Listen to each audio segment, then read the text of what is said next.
Pitch Deck, prepared for and presented at the 2019 Square One Entrepreneurship Training Program.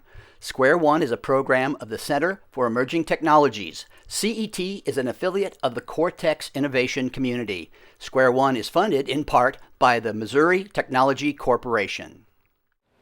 Four things I want to say up front. One, this is a new presentation. Last year I spoke on a different topic. In fact, this is actually the combination of two different presentations, so if it's a little rough, I apologize. You guys are the first ones getting this. Number two, my slides have a lot of words on them. That's by design. Quentin and I talked about this, and we felt the best thing was to actually build this as a resource for you guys to use in the future. Odds are you may not need a pitch deck now, or you may not be pitching investors now, but you may need it in 6, 9, 12 months, and so we wanted the slides that I was talking to so that you could be making notes on to be the exact same slides that you would be emailed. So it is a presentation faux pas. You should not have as many words on slides as I normally do, but again, the goal is that this is going to be a resource for you guys to use 6, 9, 12, 18 months out. Number three, this is a rather dry topic. I'm going to be giving you guys a lot of information, and like I previously mentioned, some of it you're going to be absorbing to use in the future, some of it you're going to be absorbing to use now. That being said, I'm going to try to keep this as conversational as possible, so if you have a question, let me know. Maybe some questions can break up some of the monotony, otherwise you're just going to be listening to me drone on for 30 minutes about giving presentations. And the fourth thing, for anyone in Quentin's high-tech track, I'm actually going to be attending tomorrow night's session, so if you have more personalized or specific questions, or if there's anything you think about overnight, we can discuss it in the track tomorrow. So, with that being said, I have been asked to talk about pitching to investors. So, and I think we're all familiar with Shark Tank. It's not really like Shark Tank. So just a little bit about me. I believe everyone should know what my qualifications are and essentially be able to make your own decision as to whether you want to listen to me for the next 30 minutes or so. I spent 4 years with Pecos Angels, the San Diego network. They are one of the largest and most active angel investment networks in the US. While I was with them, I reviewed over 1,400 applications and I attended over 600 investor pitches. The San Diego network itself led investments of over $23 million into 37 companies in the 4 years I was with them. So that's a pretty substantial deal volume for angel investors. Additionally, I've raised approximately $3 million for 4 different early stage ventures, and my 4 different early stage ventures are about as different as you can possibly be. I have a seed fund and accelerator. I launched a celebrity CPG wellness company. I was on the founding team of an online dating site that matched people based upon their genetics, and I helped my girlfriend launch an app for moms to meet other moms. Like I said, about as different as you can possibly be. But the common theme is between the 4 of them, I've helped raise $3 million from individual angel investors. So, how to pitch investors. There are 3 things to keep in mind. And if all you take away are these 3 things, then I did my job. The first is that no one has ever closed a check off a single pitch. What you need to wrap your head around is that this is a process and that the goal throughout the process is simply to get to the next phase. And that the best pitches actually tell a story. A lot of times when I'm working with entrepreneurs and we're going over the pitch deck, I'm actually hammering them on the fact that they have a bad story narrative. I'm not actually talking about the information or anything about their company. I'm just telling them that their narrative is not strong, that I'm not understanding why this is a strong investment opportunity. I'm not getting emotionally invested in what they're trying to tell me. I'm not seeing their passion. So your pitch should contain all the elements of a good story, and there's 2 quotes I really like. The secret to selling is to tell a simple, coherent, and vivid story designed to emotionally engage and intrigue the investor. And investors bring the curiosity. It's your job to capture their attention. So again, just to reiterate, the key to pitching is to craft a compelling narrative and get someone to emotionally buy in to what you're selling, which is the investment opportunity. If you keep that in mind, it makes it a lot simpler. Also, as I mentioned, Raising capital it's a process. It's actually a sales process. So if any of you are used to selling, especially if you've sold enterprise level clients, it's the same thing. You start with a target list. You weed through your target list. You get some warm introductions. You get some cold introductions, and then you funnel them all the way through until you get some people that end up buying. The entrepreneurs that have sales experience are actually the best ones at raising capital, and it's not because they're selling anything bad. It's just because they're used to the process. They understand how it works. They understand how to build those relationships, keep those relationships engaged, and push someone to an actual decision. And that is an actual skill set. That is selling at its core. And so if you're good at selling, you can also raise capital. And if you haven't raised capital, you should actually work on your ability to sell something, because this is the same thing. You're just selling an investment opportunity as opposed to selling software or another product. So there's a lot of different types of pitches. And so we're going to kind of go through 3 or 4. The first is the elevator pitch. It's the shortest. It's usually about 1 to 3 minutes, and it's also the most informal. The unique thing about the elevator pitch is it can be used in every situation, and it's not actually specific to investors at all.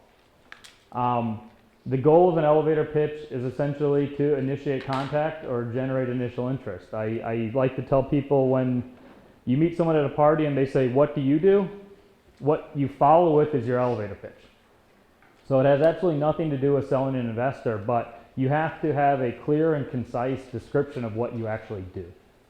And everything kind of comes from that. Your ability to meet investors, your ability to meet customers, your ability to meet potential employees, all comes from your ability to clearly and concisely explain what you do. The format has been utilized by pitch competitions. At Tecos Angels San Diego, we did quick pitch. It was 2 minutes. The Orange County group, they did 1 minute pitch. SLU does the real elevator pitch competition, which is where they take you to the tallest building in St. Louis. You get a pitch, and you have to shut up as soon as the doors open. So that is a true elevator pitch. 2 minutes. So quick overview, elevator pitch is the shortest, 1 to 3 minutes. It's most informal, and it's used in every situation possible, not just pitching investors. Demo day pitch. It's approximately 5 minutes long, and it's very product focused. Rarely is there an investor ask, and that's usually because they're given in public. And in public, if you talk about an investment and you describe your investment opportunity in detail, that's called public solicitation, and the SEC doesn't like that. Also, they rarely include financial projections. The goal of a demo day pitch is to generate interest in the product, and by extension, interest in the company and the investment opportunity. Again, keep in mind that no one writes a check off a demo day pitch. There isn't anyone sitting at the back of a demo day who sees a pitch and then decides to write them a $10,000 check. But what happens is people identify companies that they want to meet with, companies that have intriguing investment opportunities, and will then initiate conversations with them regarding potential investment. So demo day pitches have become the staple of accelerators and university entrepreneurial programs, Y Combinator, Techstars, 500 Startups, etc. The key to keep in mind here is demo day pitches are usually focused on the product. They're about generating buzz and excitement, but by extension, by talking about how cool your product is and talking about how great your future is, you can drive interest from not only investors but also customers as well as advocates and others. So, formal investor pitch is generally given to an investor group. This would include an angel group, whether that be Tecos Angels or whether that be Arch Angels in St. Louis or whether that be Centennial Angels in Columbia. They're 12 to 15 minutes long. They're the most formal, and the key is they actually have a set time limit and format. Why this is important is because usually multiple companies are pitching in a short amount of time. So you literally have a set amount of time and a set format, and if you don't follow it, you don't advance. It's generally followed by investor Q&A, which means you get about 12 minutes to pitch, you get about 12 minutes, yes? So I guess in this 12 to 15 minutes, it's not so much more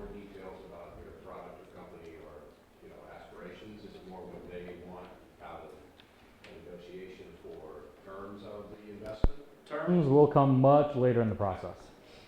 So again, your goal is to give them enough information for them to say, we want to continue talking to you. So whether that's highlighting more of the product, whether that's highlighting more of your traction, kind of all of the above, but the goal is in 12 minutes you have to give them reasons to say, we want to continue the conversation. Yes? I was gonna say, I guess this would be a time where you could also go into, like, if you have a roadmap or something for the company, this would be a good time to Yeah, so the back half of this presentation will actually be slide by slide what you should do. So, yes? Are the formats pretty general among different investors, or does it vary, like, why?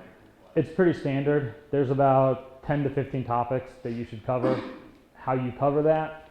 In a 12-minute pitch, you should probably have about 10 slides. In a 15-minute or 12-minute pitch, you can probably have 14 slides. 15-minute pitch, you can probably have 18, 19 slides. And so if you've got 10 to 15 topics to cover, it's usually about one topic per slide, and then a couple topics that you can break out into 2 slides.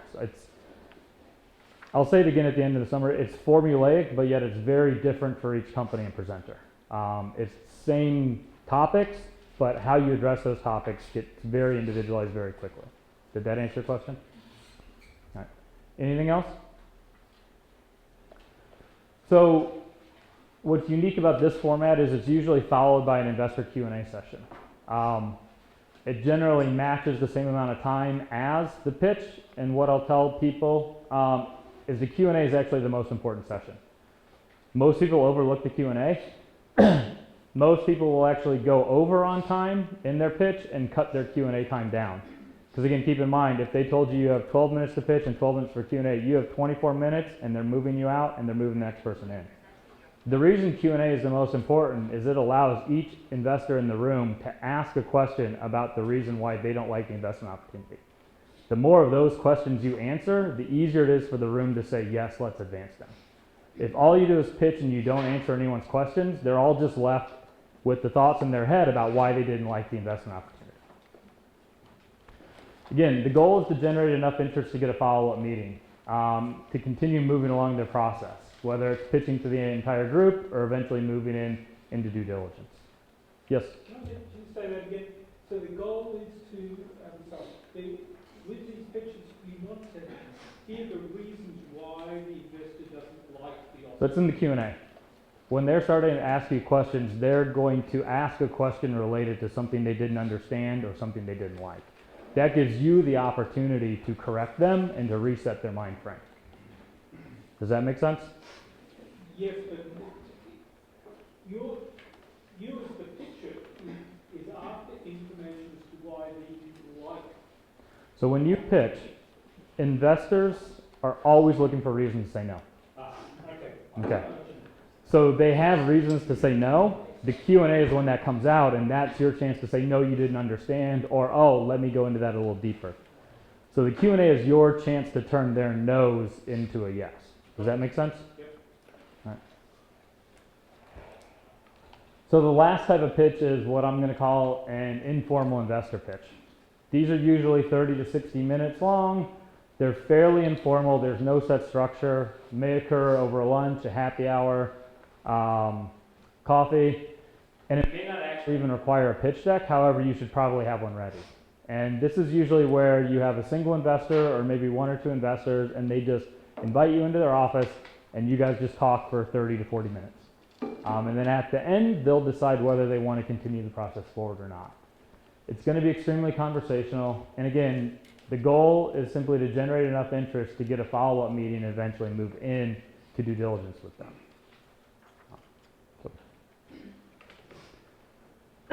So just as an overview, there's 4 different types of pitches. Each type of pitch has its own goal and its own format. Some are product focused, some are investment focused, some involve Q&A, some involve judges, and some are just a pitch. And they have different audiences as well.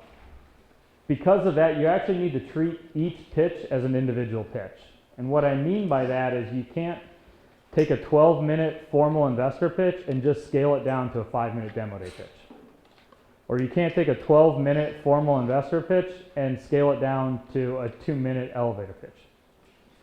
each one of these pitches has a different goal, has a different audience, and therefore it has a different story arc. And because it has a different story arc, it has to actually be its own pitch. You can't actually just take 12 minutes and cut it down to 2 minutes. You have to create a narrative that actually fits 2 minutes.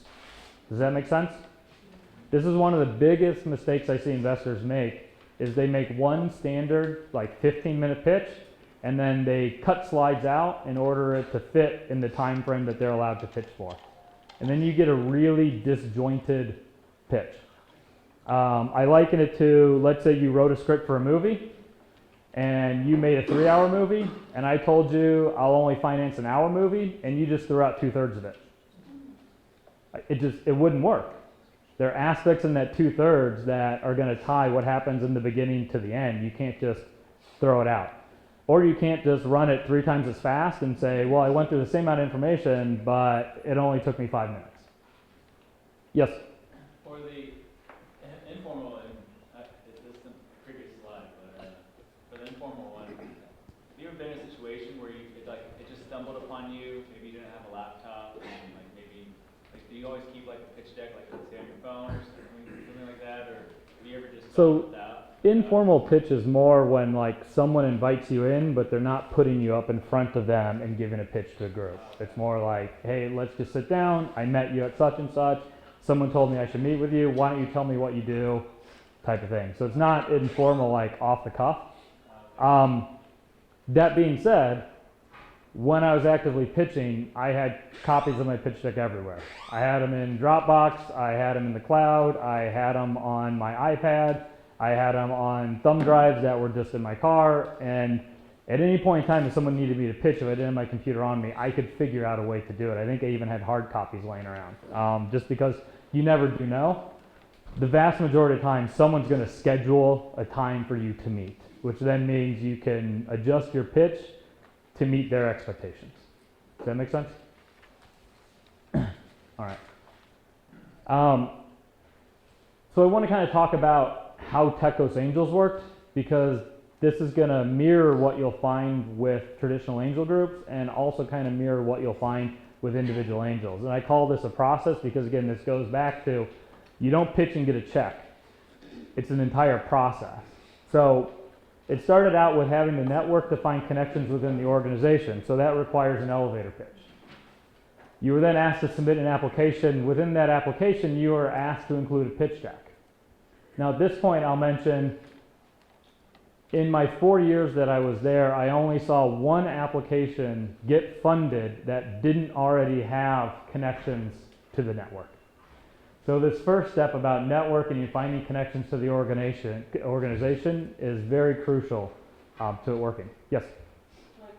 Who are the people that you're looking for when you decide the connection? So at Techos Angels in San Diego, we had 120 members. Between LA, Orange County, Inland Empire, and Central Coast, we had about 300 members. So it would be any one of those members or one of the 6 staff members. Okay, so anybody's in the organization that gets people in. Yeah. All right. Applications were reviewed and companies were selected to present to a subcommittee. We had a, yes? So back to the first bullet, you mean you essentially weren't in unless you worked with someone that worked for the company that you had a good idea? Yeah. Yeah. You know, you needed someone to say, no, I've met with this person, this makes sense, let's look at them. Okay. I mean, people that didn't do that could get a couple stages into the process, but only one was ever funded out of probably 700 that I saw. You were invited to present to a subcommittee. We had a high-tech and a life science subcommittee. This was about a dozen members with domain-specific backgrounds. Again, and this required a formal investor pitch. From there, you were invited to present at a monthly membership meeting, which usually we had about 30 to 40 of our members at each month. Again, that was a formal investor pitch.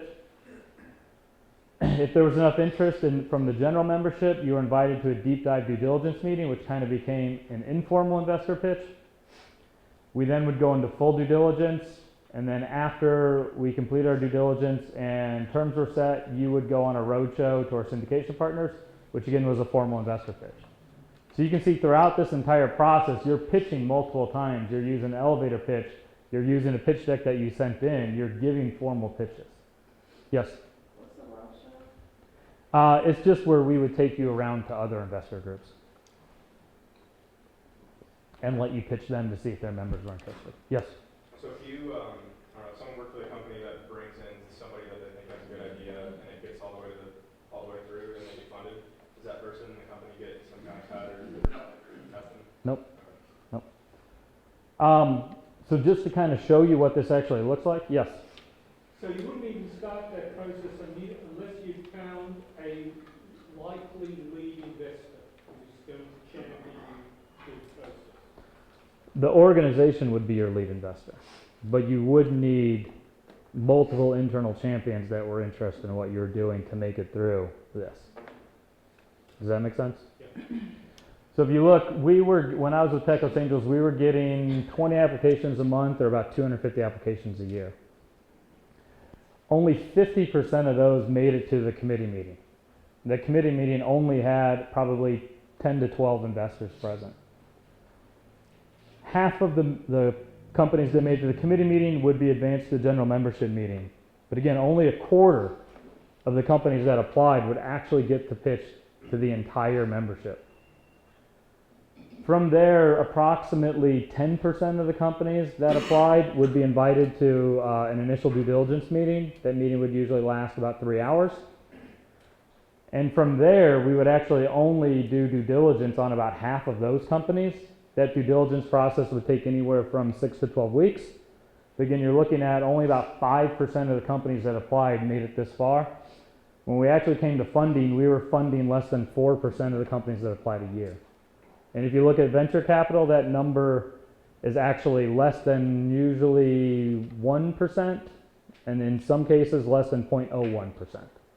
Yes? How long does that funded percentage been trend? So 10 years, 20 years, 30 years? You know, and not just from that company, but just in general. You know, in other words, Well, I mean, every organization's different because your denominators are different, you know. Most angel groups are probably doing 6 to 12 deals a year. We happen to see 250. I don't want to speak for Archangels, but I think they're doing about 4 to 8 deals a year, but I don't know if they're seeing 250 applications. Yes?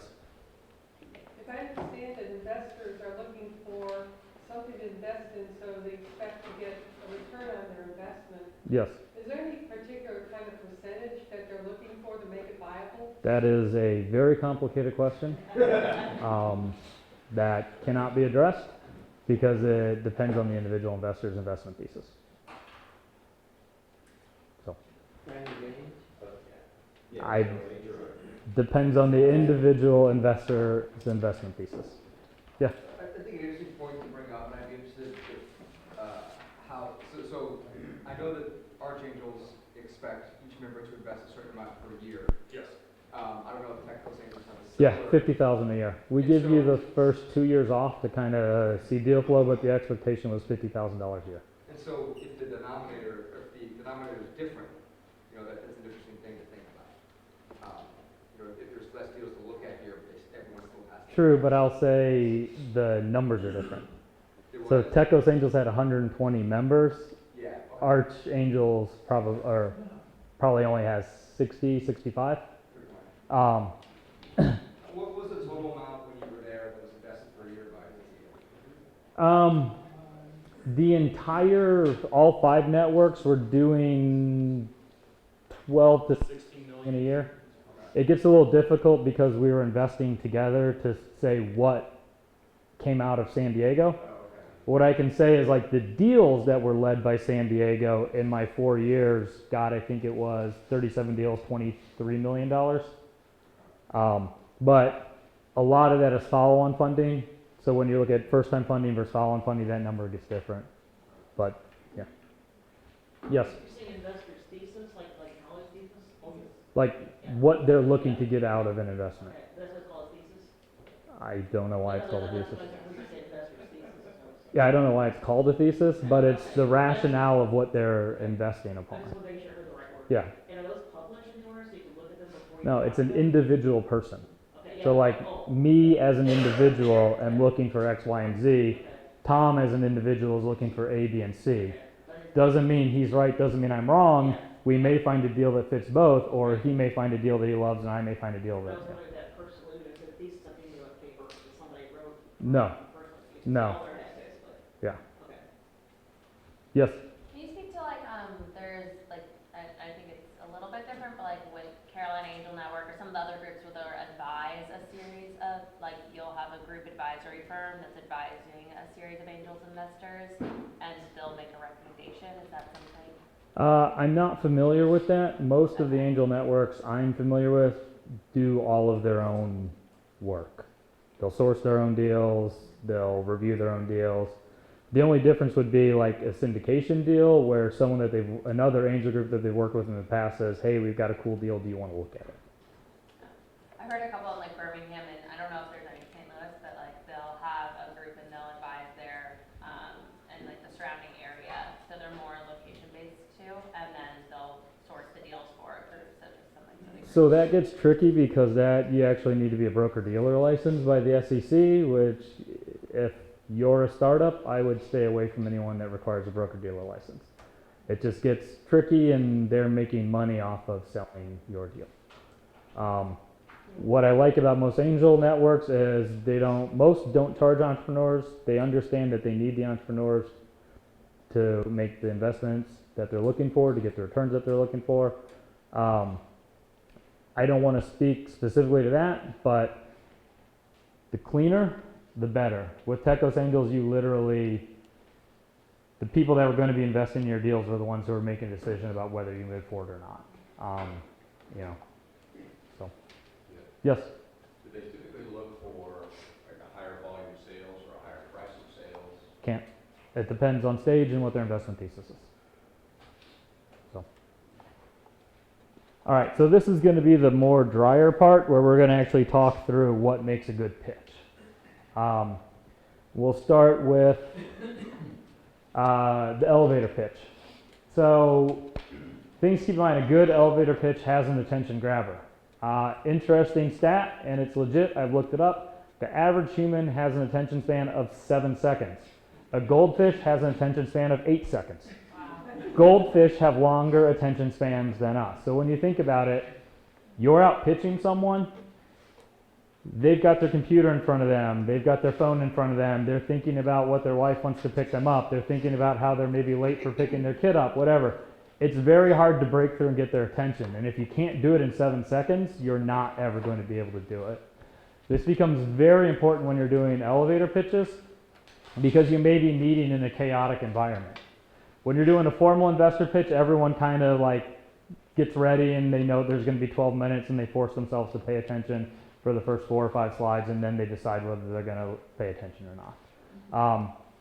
Beyond an attention grabber, you need to create a mental picture, you need to tell the story, you need to connect the dots to the opportunity, and you need to remember to engage the person you're pitching.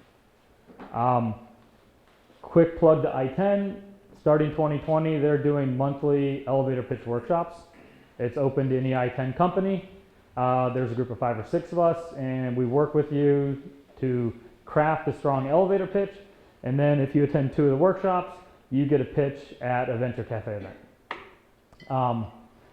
So down here, this is an elevator pitch that I used when I was with Canopy. I have probably said this and or typed this in an email 1,000 times.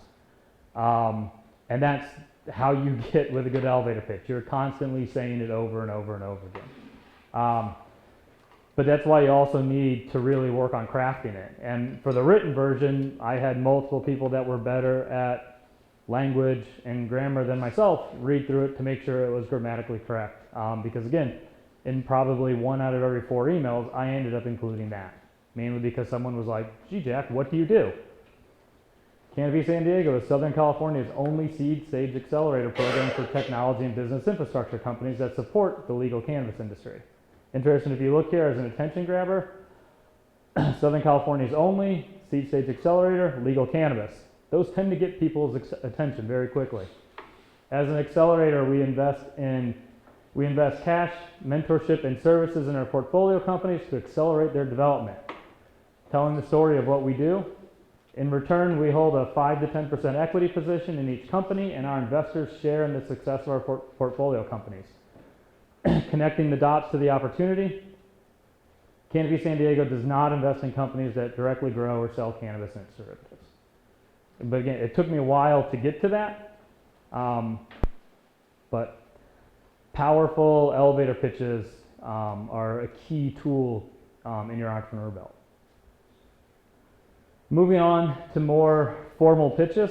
So this would be like the pitch deck that an investor asks you to either send in advance or give in front of them. So these are the probably 12 to 14 topics that you need to cover in an elevator or in an investor pitch. How you specifically cover them is up to you and your narrative, but you need to touch on all of these for an investor to feel comfortable moving you forward in their process. I like to break them into probably 4 different groups, so that's how we're going to talk about them. So the first we're going to focus on is these 3, and I like to call it the basic background information and vision. So this is where you're introducing yourself, you're summarizing what you do. This is a great place for you to put about a 15 to 20 second elevator pitch in. This is where you're identifying the pain point. Keep in mind that not everyone understands the industry as well as you do. You're going to have to discuss the industry and the pain point as though from the perspective of someone who isn't in that industry. Identify why it's a large and growing issue. Make sure you're discussing that it's a need to have versus nice to have, or vitamin versus painkiller. Identify your customer base, i.e. who would use or buy your product and why would they use or buy it. Explain the solution to the problem, how to solve the pain point, what makes it unique. Describe what your secret sauce is. Why are you going to be successful? And this is very important if you have competition. Why are you going to be more successful in your competition? So, the next group, I call it more the nuts and bolts of the business and the overall opportunity. You know, this is where you're looking at what is the opportunity in the market. What's your TAM, what's your SAM, what's your SUM? This is going to be more of a numbers-driven section. Discuss how you plan to monetize the product. I like when people walk through the economics of one unit, focusing on why your revenue model is advantageous to both the customer and your business. Discuss any current customer traction and their experiences with the product or service. Describe the competitive landscape. Compare your features and benefits, but focus on what makes you unique. And identify the barriers to entry, both for current and future competitors. The next section, I call it the execution of your plan. So this is where you're explaining how you're going to market, how will you reach and acquire potential customers, how much will it cost to acquire a new customer, what's their lifetime value, what's your churn rate, etc. Provide a timeline for key developmental milestones related to the product, sales, and marketing. Briefly provide an introduction to all key members of the management team and any key advisors. Outline how large of an opportunity it represents. Why this is important, because this gets back to the investment thesis. In 5 years, if you're going to be a $5 million company, that's fine, but some investors won't be interested in that. If in 5 years you're going to be generating $50 million in annual revenue, that's awesome. And that may be what some investors are looking for.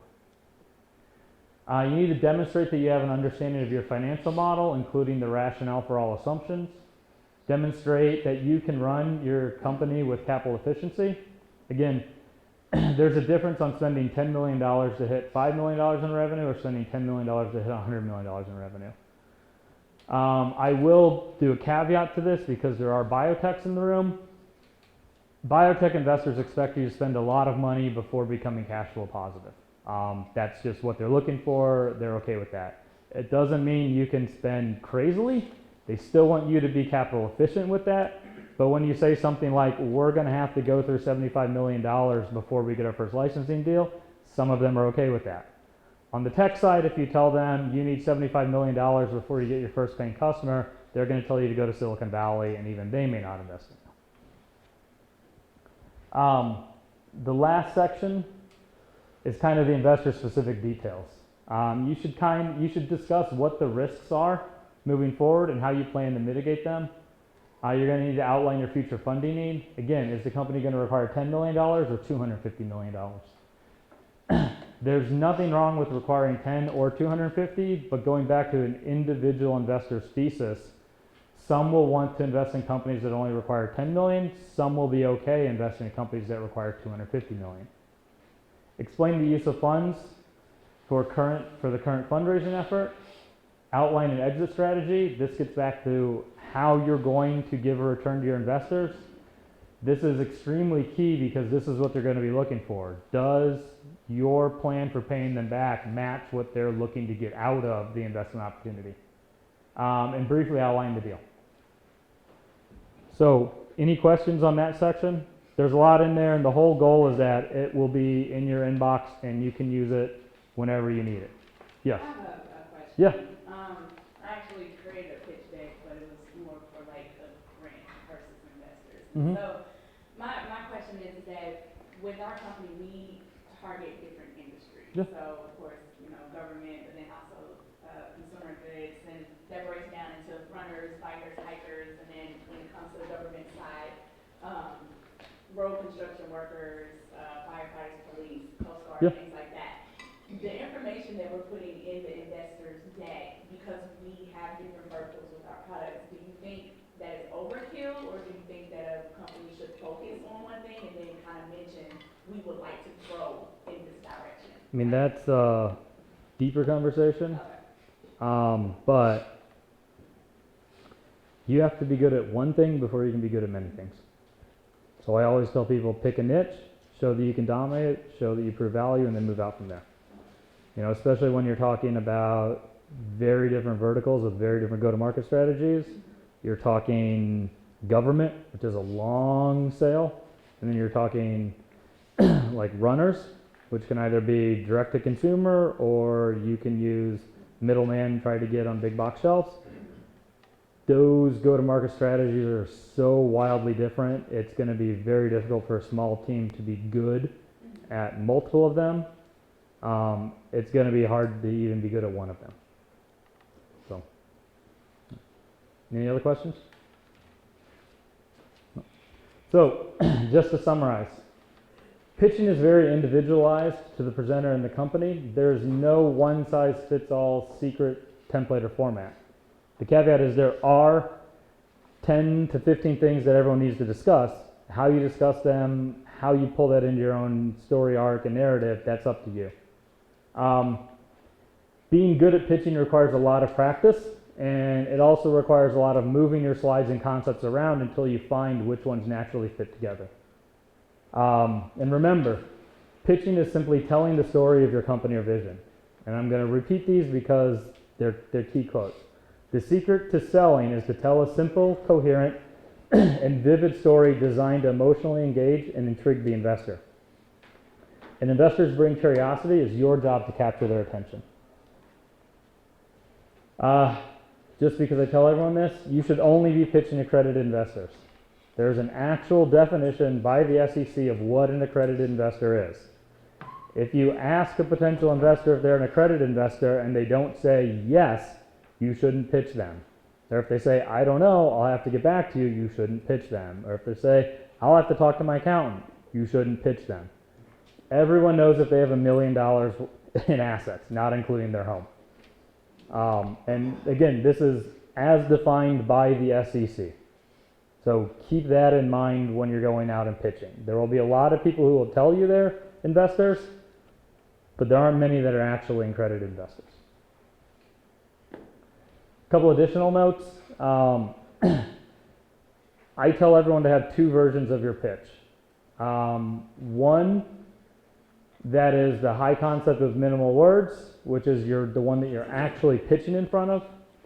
The other is actually one that you're going to email out. It's going to be heavier on text, similar to this. And the reason it's going to be heavier on text is there's no one to explain the concepts to your audience. If you send someone a pitch deck and all it is images, they have no idea what they're supposed to take home from that image. But if you send them one with a narrative about the image, they'll understand what it is you're trying to say. So again, two versions of your deck, one to actually pitch with and one to email out ahead of time. When you're emailing out, use PDF. It's just way easier to read across all formats. Also, when you're presenting, use PowerPoint. Everyone loves Prezi and Keynote because they're free. I can pretty much guarantee the vast majority of investors that are old and white don't know what Prezi or Keynote is. They're going to be lucky if they have PowerPoint. And I can't tell you the number of times when I was with Tech Angels that someone would show up with Keynote or Prezi and we would just say, no, you can't pitch. Or you can pitch without it, because we weren't set up for that. Again, when I was with Tech Angels, we were usually having 5 pitches back to back, and so anything you did to disrupt our flow, we would run out of time. So you had your 24 minutes, and then you had to be out, and I had 6 minutes to get the next one in. So things like, well, I want to use my own computer, I've got a really long video I need to download, or I want to use Prezi, or I have special fonts, all of that was, sorry, not allowed. File name. Be aware when you're emailing files out to people to just make a pretty file name. Can't tell you the number of times I got Susie's version 13 edited by John da da da da da without even a company name. So when you're sending it out, just company name, investor pitch, and the date. Couple resources. These first 3 are blogs that I wrote for I-10, and I'm not that narcissistic that I think you should read my own blogs, but each one of them contains actually 6 to 8 other resources in there that are better than what I wrote that are specific to those topics. So this was the easiest way to hyperlink to the longer list. However, this is my favorite blog post about pitching. It really does talk about building a strong story arc and narrative. And then this is an interesting read because similar to, have you ever heard about when you submit a resume, you know, the HR person spends about 15 seconds and they start at the top, they go this way and they may not even go. Well, when you email out your deck, the average investor spends 3 minutes and 44 seconds on it. So, and this has some other cool things that you're like, well, why did I spend 12 hours creating this if you're only going to spend 3 minutes on it? But that can take you down a dark place, so we won't go there. So a couple of resources that I-10 offers. Again, I-10's programs are for scalable tech product startups. They have a mentor match database. They have entrepreneurs in residence, which I am and Quentin is. They have the Eureka validation modules, which covers operations, product development, marketing, and sales. And as I stated, starting 2020, they're going to be doing monthly elevator pitch workshops. And they have an investor readiness program, which comes with a mock angel investor panel where you actually pitch and you get feedback. They do due diligence preparation, and they provide introduction to investors and service provider perks. And I believe that's it. And we have about 10 minutes or so, 15 minutes? Yeah, you have 5 minutes for questions. All right. Or even comments. Does anybody have any questions? Mitch? So when I think of angels, I think of Silicon Valley, Boston, San Diego. Can you name some cities that, from your experience, are, I guess, more heavily involved in that, or have a lot of? Every city has angels. If you go to the Angel Resource Institute, they have something called the Halo Report, and it shows you angel activity by sector and by geography. Every city has angel organizations, and the cities that don't, there's usually some virtual angel organization that is working with them. But pretty much every city has an angel organization. Whether they're good or not, that's another thing. Yes? I hate to be on comment, but one comment that I had, so I'm at a venture firm, but the one thing that I noticed, I know you're talking about like the crafting a story, but balancing that, I think also when you're meeting someone for the first time and you don't have like some sort of connection and you're trying to build that like the people who are reading this on the other side or you're meeting are people who want to talk to people and not robots at the same time. So balancing the craft of having a perfected pitch with engaging with someone on a human to human level, whether you found out like sometimes it's always fun, like my grandma went to school with your it could be random, but just having some sort of personal engagement to someone could be go a long way. But, Goes back to this is a sales process, and that's how you make sales. Yeah. Building personal connections. Are there any other questions? So I had a couple of comments. Yeah. If you have time, and we Yeah. actually, if you want to see if you have 5 more minutes, I'm in until the Q&A, so Mm. we've actually got our next. Yeah, no, shoot. So one of the things that I wanted to point out to the rest of the class, Jack hasn't been here for a lot of the rest of the stuff that we've done, but we've talked and presented, especially in the manufacturing track, we've done a lot of different things that have much, much broader applicability than what the actual presentation was. So we've learned about how to present to accounts and how to prepare yourself for accounts. But some of that work is very similar to preparing for a presentation pitch to an investor. I mean, you're still preparing for a presentation pitch, it's clearly a different depth. But the things that Jack said at a macro level that you have to keep in mind, you need to keep in mind for that as well. Other side of the coin, which is really what I really want to get into, if you get into Jack's slide presentation, there's some really good formats in there early on that you could use to make your case when you're pitching a potential account or a potential retailer, a potential customer. So, you know, once again, I tend to use consumer examples because everybody's familiar with consumer names. But if you were going to go pitch to Kroger and you had that first paragraph that Jack had very early on, or the example one actually that you had given, where it said, we're the only that does boom, boom, boom, boom, boom, boom, boom, boom, boom, that piques people's interest. You think about what Kroger's intent is, it's obviously to turn product and make money, but at the same time, one of the ways that they do that is by trying to find things that are new and different and spins that they think they can get before their competitor retailers get. So you go in and you pitch them on the idea that they might be the first one to bring something in, that helps to offset some of the disadvantage of being a relatively young and a not that well-known company if you once again have a really legitimate story. I mean, you need a story when you're pitching an investor regardless of the product. Your story is half of your product in consumer goods, arguably. Yeah. I mean, because the positioning and the marketing and the whole story that you tell becomes a part of the experience. So, you know, saying something like that as your lead is just as attention-getting in an entirely different scenario as this is here with an angel or an investor audience. So 2 follow-up points on this. This was actually designed to go out to anyone and everyone. So this was like usually my introduction, and then from here I could go into a paragraph about addressing either an entrepreneur that we wanted to apply, an investor we wanted to invest, or a channel partner that we wanted to do. And that the idea was this was kind of the base that I could build anything off of. This had everything that you needed to know, and then I could dig into what was specific to the relationship I was trying to build with you. It's even better. Yeah. I mean, I think that's an excellent lead into a sales presentation, candidly. And then the other comment I'll make, just to wrap everything full circle, a lot of people ask, well, how important is the pitch when you're pitching an investor? And the answer is the actual pitch itself isn't all that important, other than a lot of investors use your ability to pitch as a proxy to whether or not you can sell. And if you can't sell them, if you can't present a clear and concise argument as to why this is a good investment opportunity, in the back of their mind, they're like, well, how is this person ever going to sell their product or anything like that? Or how are they going to sell the next investor after me?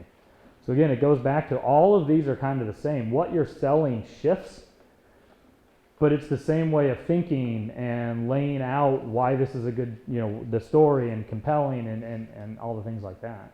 I was smiling because I'm sure you, way more than I, have seen products that are probably reasonably decent, and you're really concerned about the person's ability to actually talk about it even at a cocktail party. Well, it happens on tech a lot. You get, you know, the traditional, you know, tech founder in a hoodie that is a very introvert, and then you get them in front of investors and they mumble, and even though the investor can see the opportunity, they're like, how can they ever sell this? They're presenting an enterprise, say an enterprise fintech solution. How are they going to sell this to Scott Trey? I mean, like if they can't even have a conversation with me one-on-one, how are they going to, you know, get Scott Trey to, you know, close a $250,000 account? But there are parallels that you can draw there simply from one, having the confidence to stand up, two, being able to clearly and concisely lay out your argument that an investor says, well, if they can do it for me and if I'm compelled, well, then they can certainly sell the product. They care more about the product than probably the business side, or, you know, now they're selling to someone that has a need. You know, this is an easier sale than me. I'm seeing 250 deals a year and I'm only writing 2 checks. Yeah. With your experience with investors, do you notice that investors tend to lean more towards like teams instead of like just individual founders, or is that in your experience? So again, it all depends on the investment thesis, but what I will say, and this is true with a lot of accelerators, like a lot of accelerators won't take a solo founder, and that is nothing against a solo founder, but it's just a lot of work. And so you need a team and you need to be able to delegate those tasks is number one. And number two, if you can't recruit a team, it goes back to selling. If you can't convince someone to join your company, how are you going to convince someone to buy your product, or how are you going to convince someone to invest in your company? So again, it all kind of goes back to this, your ability to sell. In that case, it's selling yourself. Yeah. Second to last, slide please.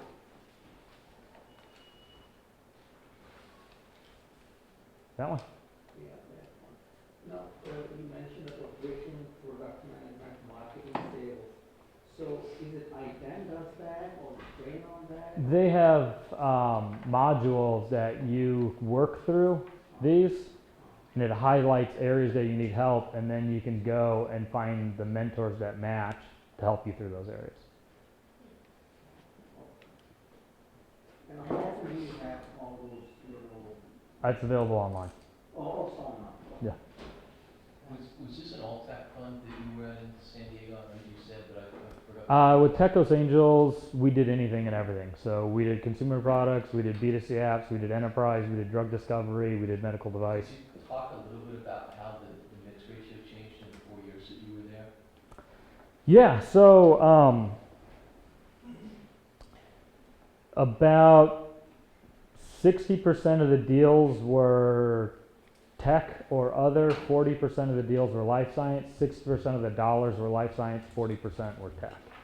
Now San Diego is unique because we have a strong life science community. Most of our investors are interested in life science, so we were doing more life science deals than the typical angel organization. I would say, and Tom, correct me if I'm wrong, but I think Archangel slants a little towards life science as well, probably more than the typical angel organization. I don't know the numbers offhand, but I would also make that. Yeah.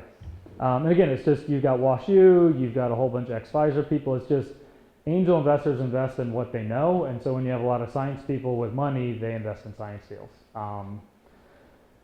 Now, I would clarify yeah. that. The group themselves is definitely not scientists. But Yes. I think the few within the Archangels that have actually made money by selling startups are Yeah. scientists. So that's what they rely on. Yeah, no, makes sense.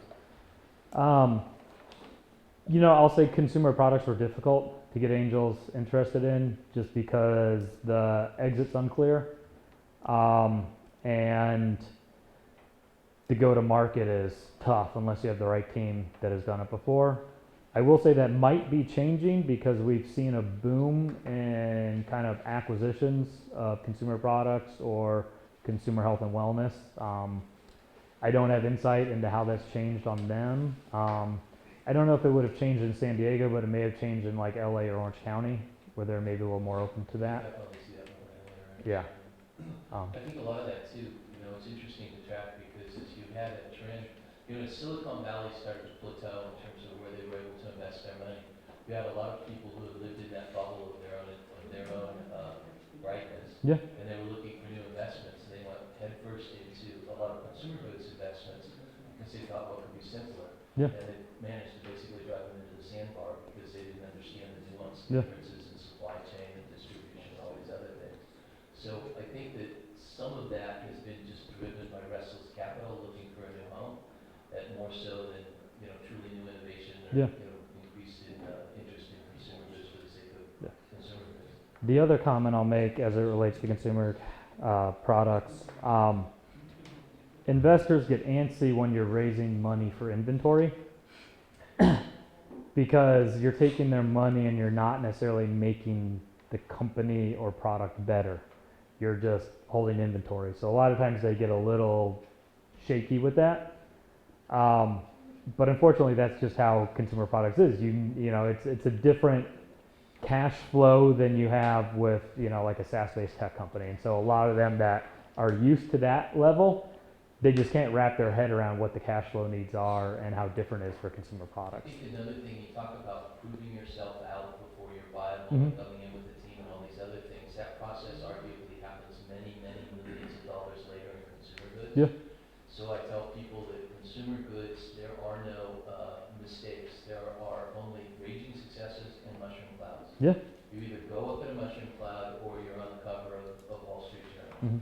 Because when you screw up at an account the size of Kroger, everybody in the industry knows about it, and there's such a pullback from you. You get so many chargebacks that nobody's going to touch Yep. you. But getting to the point where you can really ride that crest or that wave is going to be you're going to be into it for several millions of dollars in revenue, all of which you will have sort of cobbled together yourself, friends and family to get going, and then organically from there forward. But yeah, you don't have little mistakes that, it's not just like you lock somebody in the lab and say, fix that problem. Yeah. You come out It's very and public. happy again. And it's super public. The whole point that beyond that is it is super expensive. Yeah. So I think that investors are smart enough to see that beyond just funding inventory, they want to be really certain that you're past the point of greatest risk. Yeah, I mean, I know Orange County used to like consumer products, and they sent a handful of deals down our way, and there were some amazing products, but when they tried to get into like the Walgreens, like that's just a different beast, and dealing with that, I mean, it's just, unless you have the team that is used to doing that, and knows how to work those levers and knows how to deal with chargebacks and stuff like that, it can very quickly overwhelm, especially an individual founder. I mean, that literally from a structural and emotional standpoint, everything else, that is an enterprise sale. Yeah, no, yeah. I mean, you're taking a SKU into Walgreens, that's not that's no different than trying to convince a large multinational that they should switch to your platform or your platform alone, or whatever it is that you're pitching at the enterprise level. That is essentially the same thing from demeanor all the way through. And no, those are sales presentations that aren't even close to a single sales presentation. You could spend 3 years of sales presentations just getting into an account that size. So, this isn't like a one and done in any respect, and I think that what Jack shared tonight is a really good template for maybe mapping that out and keeping that in mind as people look at some of these other industries. There's a lot of learning in here that's not exclusive to pitching investors, but it's exclusive, or not exclusive rather, but it's useful. Yeah, I mean, this process is probably fairly, The process works in a number of different applications. Yeah, the names of each stage are different, but. Tom, anything you want to add from the life science side? Nothing in particular. Spoke up and understood out. All right, anything else? Questions? Yes. I have a question about the idea of qualified investor and then also the idea of a public pitch. What do you not say to keep yourself clear when you're sort of doing the informational pitch to the general people and then the investor pitch? Like what do you draw the line at? So investor pitch is closed room, invitation only, with accredited investors. Anything that isn't that is a public pitch, and I have a very clear line of I don't talk about my financials, and I don't talk about what I'm raising. I'll tell you about my product all day long, I'll tell you about my company, I'll tell you about why we're going to be awesome, and by extension, you're either interested and you come up to me and you ask me if I've been open around or not. I take a little more of an extreme view, but I also kind of believe, sometimes I call this my little black dress theory, like you don't need to go out to the bar and show everyone everything. Like leave some hidden, leave something to have people drawn to you. I sometimes find the entrepreneurs that are out there pitching everything and showing everyone their financials and showing everyone who they raise money from are just a little too open and a little too desperate, and that scares investors away. And then on the accredited investor side, I mean, you either have $1 million net worth, not including your primary residence, or you don't. I mean, it's binary. Yes? Can you comment on, so the investor comes in and has 2 years, right, for the investment, and then how does that correlate with if your exit strategy is not within the 2 years? Is that common? So let's go back. You said 2 years. 2 years for what? Well, like say